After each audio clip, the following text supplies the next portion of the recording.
One of the ways that we want to describe the solutions to inequalities is by drawing a picture of them on a number line. So suppose that we have the inequality x is greater than 4. That means that x can be any of the numbers to the right of 4 on the number line.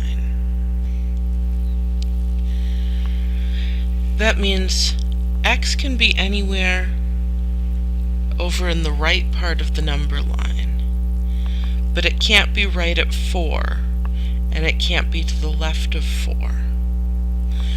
How do we represent that graphically? First, to represent that x cannot be exactly 4, we draw an open circle at 4.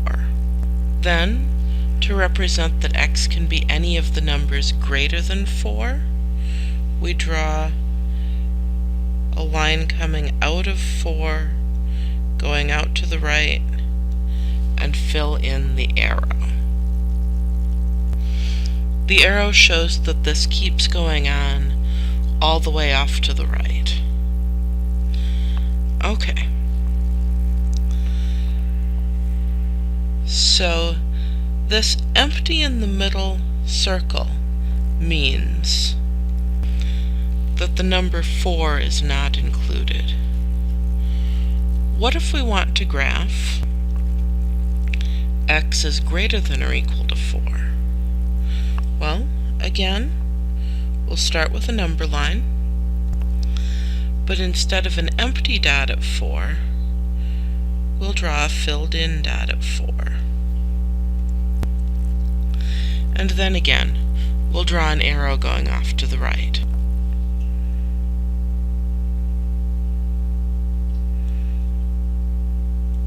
And again, because this goes on indefinitely, we include the arrow at the end. Okay, so you might notice that I've indicated what I'm filling in using a different color. What do you do if you're only working in one color? Let's see another example. Say we want to graph x is less than 2. Notice less than, so we'll go off to the left. So again, I'm going to start with a number line. 2 is not included, so I'll draw an open dot, and then, just working with the same color, I'll just draw a heavier arrow. The important part is to make sure that the arrow that we're drawing is heavier than our number line. It's noticeably thicker.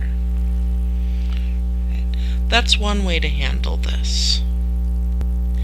If you feel like that isn't very readable, you can also draw your arrow a little above or a little below the number line. So we could also graph, say, x is less than or equal to -3. Again, we start with the number line. Instead of drawing right in the number line, I'll draw my open circle a little above the number line, and then an arrow going off to the left. I have to say that this is my favorite way of sketching inequalities, but you will see these other methods used fairly often.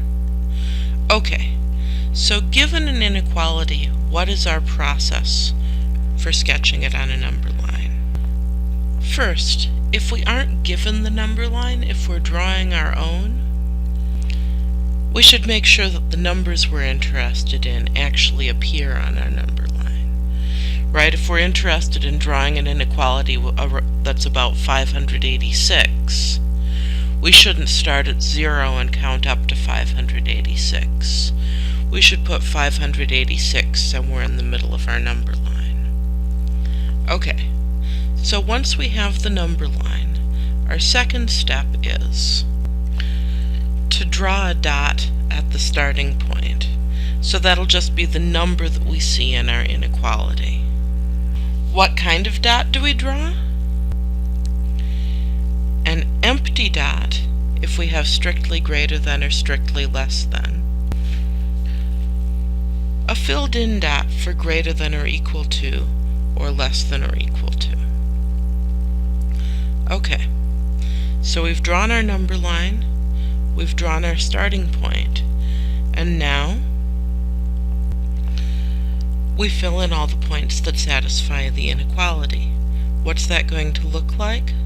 It looks like an arrow to the right for the inequalities x is greater than a number or x is greater than or equal to a number. And an arrow to the left for x is less than a number or x is less than or equal to a number.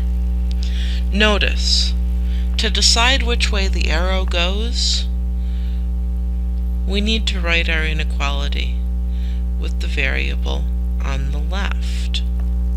You may have wondered why we had to know how to do that. By writing our variable on the left, we can easily see which direction the inequality goes.